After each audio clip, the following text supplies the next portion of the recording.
পানি থাকে। এই যে আমার হাতে দেখতে পাচ্ছেন উপরে একদম উঁচা আছে, জায়গা আছে, এই পর্যন্ত এটা আস্তে আস্তে আস্তে আস্তে যাও, এই পর্যন্ত এটা আপনার সম্পূর্ণ পানি দিয়ে ভরা থাকে। যেহেতু এখন শীতের মৌসুম, একটা শুকনার মৌসুম, তো সেই ক্ষেত্রে এখন এখানে পানি নাই বললেই চলে। আর দেখতেই পাচ্ছেন আমার পিছনে কিন্তু এটা পুরোটা খাল, আর ওটা হচ্ছে জেলেপাড়া। এখানকার ভাষায় বলা হয় জাউলাকান্দি, ঠিক আছে।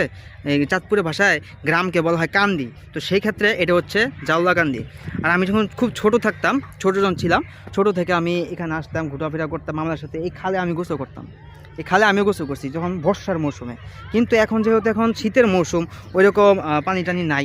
আর পানিও দেখতে পাচ্ছেন খুবই নোংরা, এখন ময়লা। যাই হোক, আর আপনার এই ভিডিওটা দেখতেছেন, ইনশাল্লাহ ডে বাই ডে আমার ইউটিউব চ্যানেলটা আরও আপনারা সাবস্ক্রাইব করবেন। আর এখন কত সুন্দর, ওয়াও, আমি কয়েকটা ছবি তুলে নিই, আমি কত সুন্দর দেখতে পাচ্ছেন। আসলে গ্রাম অঞ্চল, আসলে গ্রাম মানে সুন্দর।